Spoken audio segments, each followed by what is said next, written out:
29enne tunisino residente a Breda di Piave espulso per pericolo terrorismo con decreto del Viminale, faceva proselitismo sul web e secondo l'intelligence era pronto a sacrificarsi per Allah. Resta in carcere il 91enne che ha sparato al cognato, l'anziano si è avvalso della facoltà di non rispondere e secondo il suo legale è sotto shock. Padre e figlio di Orsago raggirati dal broker veneziano Gaiazzo, già in carcere, investiti e persi 400.000 euro. La nostra inchiesta sul reddito di cittadinanza, la scoperta che per il prelievo alle poste o in banca si paga una commissione scatena la polemica durante la trasmissione Ring. Sotto la pista di motocross sarebbero sepolti i resti di decine di combattenti della Grande Guerra, la denuncia depositata in procura da un cittadino di Giavera del Montello. Una camion che trasporta polli esce di strada e si ribalta su un fianco a Ponzano, autista illeso ma animali schiacciati. Ce l'aveva già anticipato qualche mese fa quando l'avevamo incontrata. Serena Zaia è riuscita a pubblicare il libro nel quale racconta la battaglia personale contro il cancro.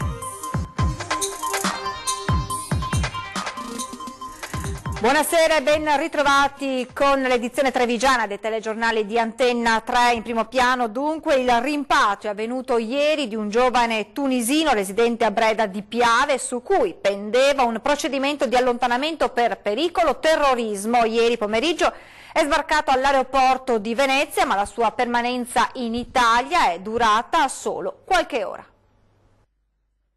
Aveva pubblicamente manifestato il desiderio di sacrificarsi in nome di Allah e della Moschea di Gerusalemme, un 19enne tunisino residente nella Marca trevigiana sbarcato ieri pomeriggio alle 14:50 all'aeroporto Marco Polo di Venezia, provenienza Tunisi, è stato fermato dalla polizia di frontiera aerea e rimpatriato di lì a poche ore in base a un provvedimento emesso dal ministro dell'Interno Matteo Salvini per motivi di sicurezza dello Stato e pericolo terrorismo.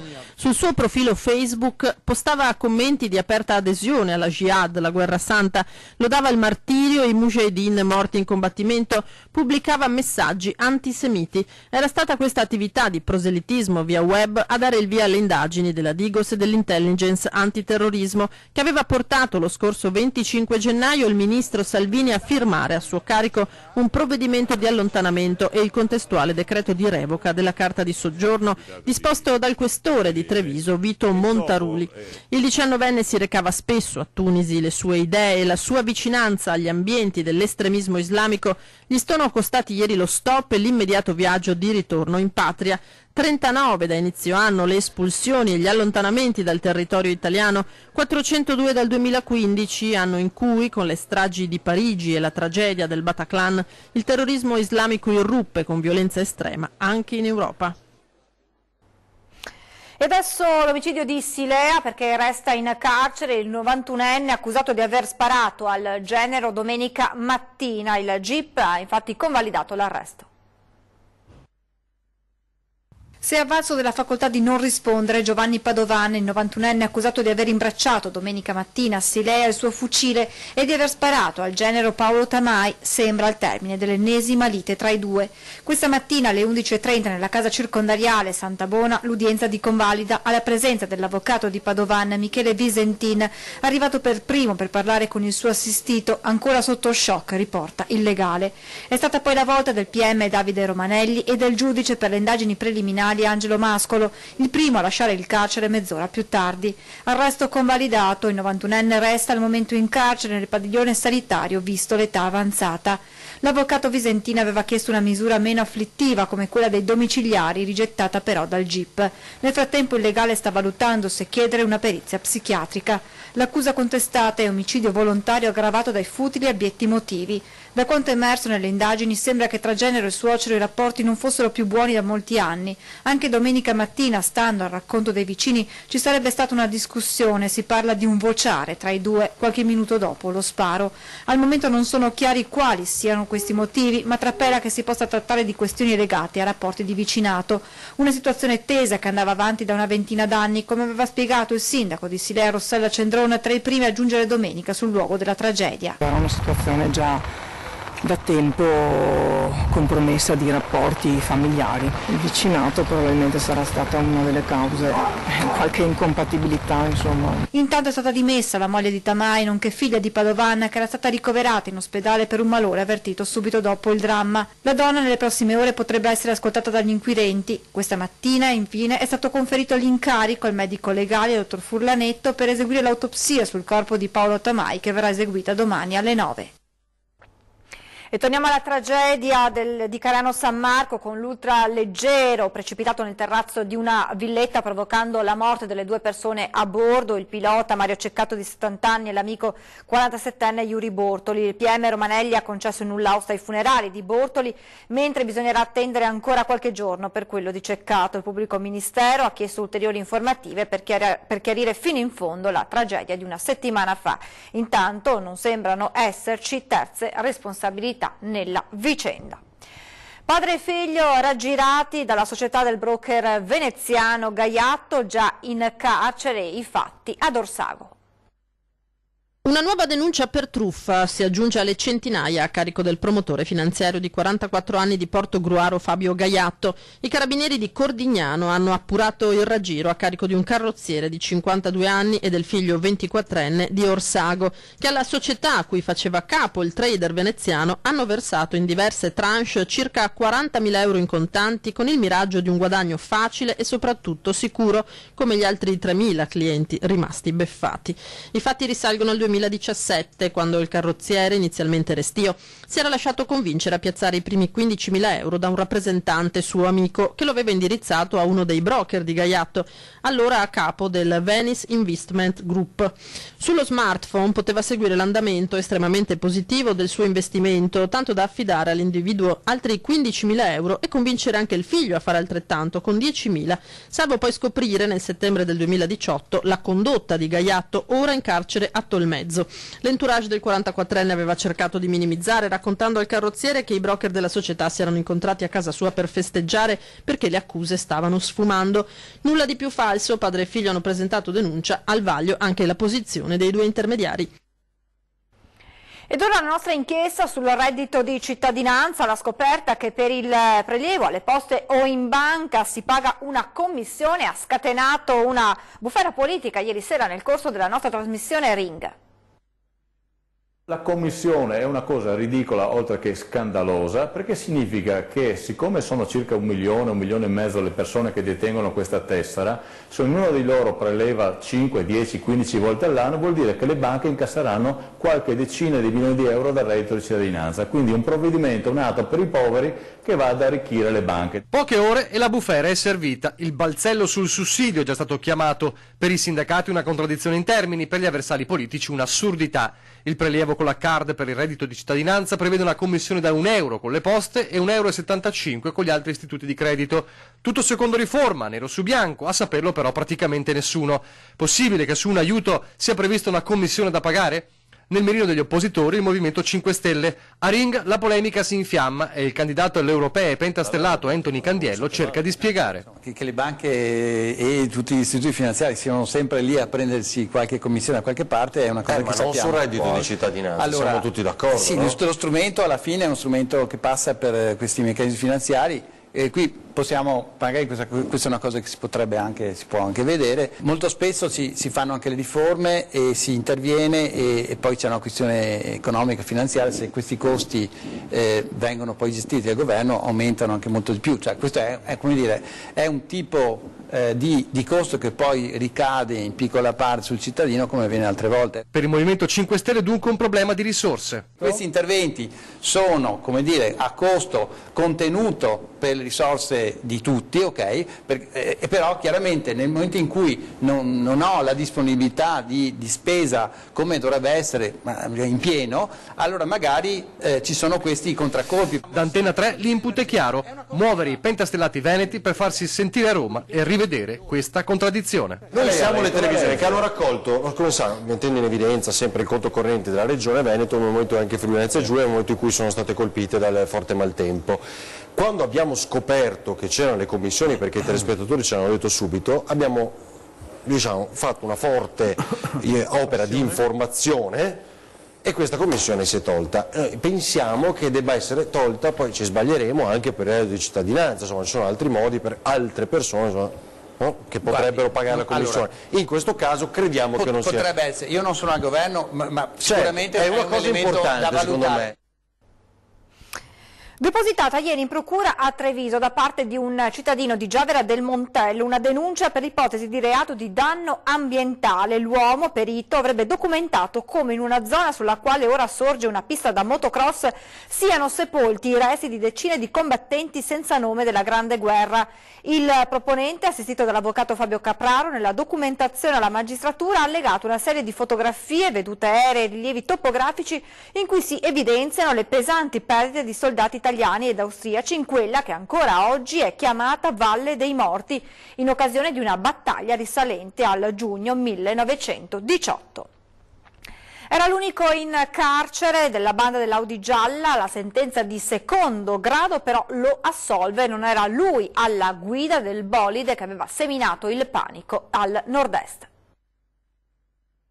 Era accusato di essere l'autista della banda che a bordo della famigerata Audi gialla nel 2016 aveva rapinato e rubato almeno 3 abitazioni tra Padova e Vicenza, sfrecciando a folle velocità in contromano lungo strade e autostrade di mezzo nord-est. La Corte d'Appello di Venezia, però, dopo una lunga camera di consiglio, ha assolto Vasil Rama, 38enne albanese. Per i giudici non c'è prova che ci fosse lui a bordo dell'Audi gialla. Secondo la difesa, nessuno ha visto o riconosciuto l'uomo nei paraggi delle abitazioni depredate e così la sentenza in primo grado del Tribunale di Padova a 6 anni di carcere è stata ribaltata con l'assoluzione.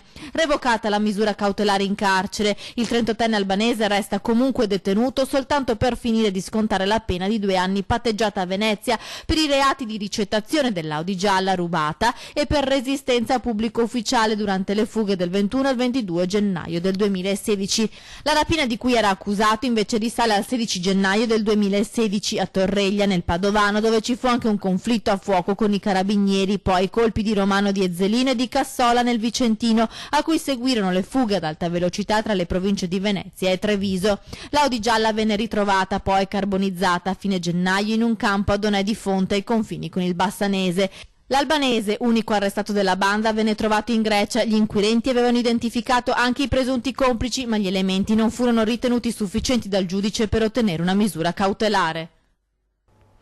Voltiamo pagina, nuovi esperimenti sulla viabilità del PUT. Questa mattina dalle 7:15 alle 8:45 una decina di agenti della polizia locale è stata posizionata in alcuni snodi viari del PUT, in modo particolare nei pressi di Porta Carlo Alberto, sullo svincolo del Terraglio e sulla zona Dal Negro, per la modifica con viabilità manuale delle tempistiche dei semafori con durata più breve dei transiti, facendo immettere un flusso alla volta verso il PUT e frazionando il transito dei pedoni. L'esperimento, visionato sul posto dal comandante Gallo e dalla mobility manager del comune Michela Mingardo, fa parte di una serie di test del comando di polizia locale, in accordo con il sindaco, per cercare di ovviare nelle ore di punta del traffico ai forti rallentamenti che si registrano per chi vuole impegnare le direttrici principali del centro di Treviso nelle prime ore del mattino. Intanto polemiche sempre più accese tra maggioranza e opposizione a Treviso dopo l'approvazione ieri sera in Consiglio Comunale del piano interventi per la città. Un palazzo di 15 metri nell'ex bastione Camuzzi, questo uno dei possibili progetti contenuti nel piano interventi approvato ieri dal Consiglio Comunale di Treviso e quello che più di altri ha scatenato le reazioni dell'opposizione. Domenico Lo Sappio del gruppo misto parla di tradimento delle promesse elettorali della Lega. Dove è finito il difensore della storia, delle tradizioni e dei simboli veneti, chiede Lo Sappio. Duro anche il PD. Considerate che il bastione è alto 7 metri, aggiungete altri 15 metri dal terreno del bastione e avrete un condominio di alla fine 25 metri che si staglierà all'ingresso della città. Secondo noi sarà un progetto che deturperà la vista della città. Replica così il sindaco Mario Conte. Contesta il proprio piano degli interventi. Ieri sono state votate e approvate le osservazioni al piano degli interventi, a quel piano di interventi che in realtà è firmato Manildo e il Partito Democratico. Sarà un intervento di riqualificazione, un intervento prestigioso che aumenterà ancora il valore di tutto il quadrante e il prestigio della nostra città. Altro progetto contestato dal Partito Democratico, quello che riguarda Prato Fiera. Il precedente piano degli interventi puntava sul Prato della Fiera come luogo di incontro, di interesse per il cicloturismo, per i cittadini di Fiera e di Treviso. Qua viene raddoppiato il parcheggio. I parcheggi sono stati portati da Manildo, ribatte il primo cittadino, che continua: mi chiedo dove fossero tutti quei comitati che gridano ora alla vergogna. Riordineremo una piccola porzione di Prato adibendula a parcheggio, cominceremo realmente e finalmente a restituire il Prato della Fiera alla comunità e alla città. Ma quello che il PD contesta alla maggioranza è stata la mancanza di discussione, di dibattito sulle osservazioni presentate dall'opposizione nella seduta di ieri. Forse la discussione così blindata ne è la prova, probabilmente c'erano molti malumori all'interno della Lega per questo piano degli interventi e quindi hanno chiuso ogni discussione. La maggioranza ha fatto un percorso di condivisione e di analisi di tutte le 626 osservazioni durate mesi, spiega Mario Conte. Ci siamo confrontati con i tecnici, continua, abbiamo fatto tante riunioni per ottenere il miglior risultato possibile per la città. Abbiamo trovato un punto di sintesi che mette d'accordo tutti, quindi maggioranza compatta che non aveva nulla da dire a questa opposizione sterile che tra l'altro critica le proprie scelte. Un camion che trasportava polli si è ribaltato questa mattina lungo via Boccaccio, una laterale di via Postumi a Ponzano Veneto ai confini con il comune di Villorba. È accaduto intorno alle 9, coinvolto un mezzo pesante che trasportava i malcapitati animali dal vicino allevamento. Il mezzo si è appoggiato su un lato perdendo il carico e schiacciando parzialmente i polli. Alcuni sono quindi morti, altri sono stati recuperati. Illeso il conducente del mezzo che è stato riportato in strada con il carro attrezzi. Adesso è il momento di fermarci per qualche istante di pubblicità e poi torneremo con le altre notizie da Treviso e provincia.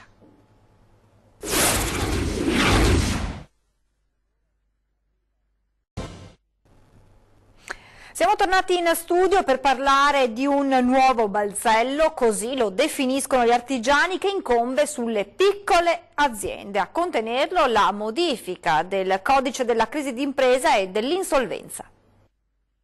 Come associazione di categoria ci siamo organizzati e ci stiamo organizzando con i nostri funzionari per dare tutta quella consulenza che serve ai nostri associati per far sì che, passatemi il termine, questo non sia terrorismo puro.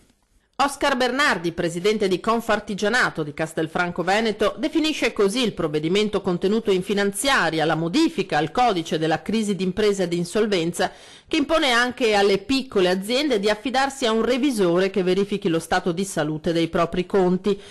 I parametri sono stati rivisti e coinvolgono molte più realtà. La quota dell'attivo dello stato patrimoniale è stata abbassata da 4 a 2 milioni di euro. Solo nel mandamento castellano sono quasi 200 le attività produttive coinvolte. Hanno l'obbligo di nominare quello che io chiamerei un controllore, qualcuno che va a verificare praticamente se la liquidità dell'azienda è in ordine oppure no. È chiaro che questo è un costo per l'azienda, che ormai siamo anche troppo oppressi da questi continui nuovi balzelli che comunque gravano sempre sulla poca liquidità, sulla poca possibilità di investire che hanno le nostre aziende. Un balzello di fatto, secondo l'associazione di categoria. Annualmente circa l'ordine dei commercialisti mi sembra si aggirino dai 6-7 mila euro per azienda. È chiaro che questo è un costo puro perché fra l'altro poi questo controllore ha solo il compito di verificare quelli che sono i parametri di liquidità delle aziende, non ha nessun obbligo poi nei confronti delle aziende. A questo tema Confartigianato dedica degli incontri ad hoc il prossimo giovedì 13 giugno. Nel frattempo ci si è mossi anche su altri livelli. Abbiamo anche chiesto a livello provinciale, che poi sarà anche a livello nazionale, un incontro con il governo, con i sottosegretari, per far sì che eventualmente questi parametri possano essere rialzati, quindi escludere queste piccole aziende da questo balzello. La politica con le elezioni europee per i candidati del Movimento 5 Stelle, l'Europarlamento deve poter legiferare. Sentiamo gli obiettivi del vicentino Simone Contro, candidato nella circoscrizione Italia Nord-Est. Cambiare l'Europa non per stravolgerla o demolirla, ma per darle continuità, per renderla più forte, giusta, vicina ai cittadini e alle imprese. Sono gli obiettivi con cui si presentano all'appuntamento con le urne di domenica i candidati del Movimento 5 Stelle. Noi vogliamo partire subito dall'Europarlamento e dai parlamentari europei, dare più poteri ai parlamentari che ora non possono legiferare. Vogliamo che ci sia un bicameralismo perfetto e sarà una delle nostre proposte. I referendum europei, dar più potenza a questi referendum. Noi vogliamo che l'Europa sia più vicina alle piccole e medie imprese, alle associazioni e ai territori, all'ambiente e al sociale. Noi proponiamo il salario minimo anche in Europa per evitare il dumping sociale tra i vari Stati e gli operai che girano tra i vari Stati andando a togliere lavoro ai cittadini dello Stato perché si trovano con operai che sono sottopagati negli altri Stati. Necessario rivedere il Trattato di Dublino sull'accoglienza dei migranti, prosegue Contro, avviando una politica comunitaria che preveda la redistribuzione obbligatoria dei richiedenti asilo basata sui PIL nazionali e sulle percentuali di disoccupazione dei singoli Stati. Tra i provvedimenti in materia economica, prioritario chiudere i cosiddetti paradisi fiscali, prosegue il candidato pentastellato, secondo cui l'autonomia che la Regione Veneto sta chiedendo bene si inserirà nel panorama dell'Unione. L'Europa è già un'Europa federale, noi vogliamo che questa Europa sia sempre più forte, più unita, i poteri sono già negli Stati, già per molte materie, è un po' come il Veneto, per l'autonomia del Veneto, che noi siamo a favore dell'autonomia, è nel contratto di governo. Vogliamo che questa Europa abbia più potere centrale per scegliere quelle linee politiche, come la politica estera, che adesso è seguita da ogni singolo Stato e sta creando grossi problemi, soprattutto nel Nord Africa. Ce l'aveva già anticipato qualche mese fa quando l'avevamo incontrata. Oggi Serena Zaia è riuscita a pubblicare il suo libro nel quale racconta la battaglia personale contro il cancro. Un sogno diventato realtà, un sogno sotto forma di libro rimasto a lungo chiuso in un cassetto e adesso stampato in 700 copie e venduto in diverse librerie della marca. Il titolo La vita addosso, l'autrice Serena Zaia. L'avevamo incontrata qualche mese fa, pochi giorni dopo un intervento al cervello per una metastasi e oggi, eccola, nelle vesti di scrittrice, nella sua prima presentazione davanti ad un pubblico che alla fine si è fermato a chiacchierare con lei. Serena, oggi 34enne, 8 anni fa ha iniziato la sua battaglia contro il cancro, prima al seno, poi al cervello. La vita l'ha messa più volte alla prova, ma lei ha sempre trovato la forza per reagire e per sorridere, perché, spiega nella vita addosso, la mia esperienza con la malattia è stata tragicomica, come quella volta quando, fuori dalla sala operatoria per il suo primo intervento, si è ritrovata con un camice indossato male e ai piedi degli stivaletti pelosi. Non so come io abbia potuto pensare di andare in sala operatoria con questi stivaletti, cioè è sempre una roba... E quindi è stato bello l'incrocio di sguardi con la mia famiglia, perché siamo veramente scoppiati a ridere, cioè mia mamma era viola, veramente. E c'era sempre rispetto per la gente, quindi io sono proprio entrata in sala operatoria con questa leggerezza nel cuore. Un libro che ripercorre la malattia, nel quale Serena si sofferma a parlare del rapporto con le altre donne conosciute che come lei stanno combattendo la loro battaglia, ma anche un capitolo incentrato sui medici incontrati, mettendosi nei loro panni sempre a contatto con il dolore e la sofferenza. Oltre 300 le copie vendute, 250 quelle donate all'Associazione Unite Si Può, già in ristampa. Un libro attraverso il quale, come fa già nel suo blog, vuole lanciare un messaggio di speranza. Chi è malato, spiega Serena, può continuare a sorridere e a vivere. Cose brutte nella vita capitano. Il problema è riuscire ad affrontarle, cioè avere il coraggio di guardarle in faccia e di reagire, perché non possiamo scappare.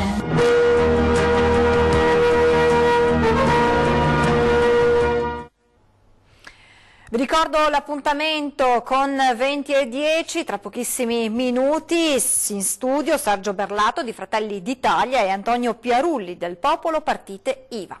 Adesso previsioni del tempo, grazie per l'attenzione, buona serata.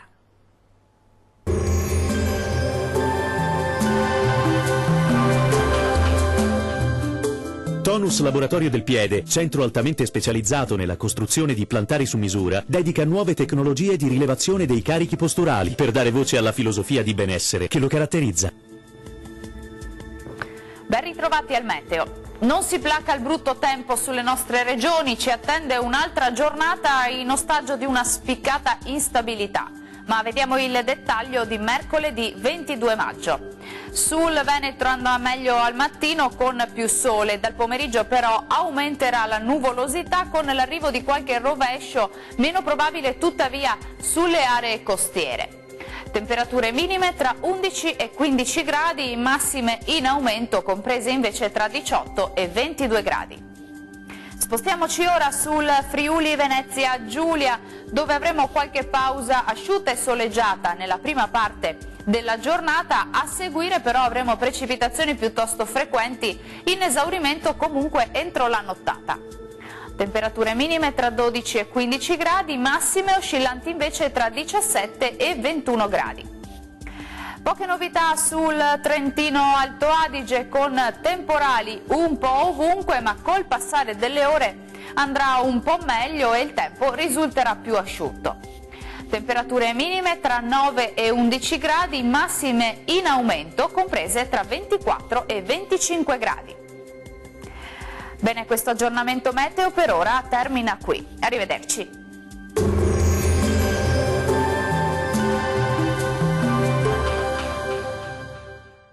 Tonus è il miglior negozio di calzature moda comoda. Qui troverete il più vasto assortimento di calzature Fratelli Tomasi. Eleganza e comodità, perché camminare è vivere.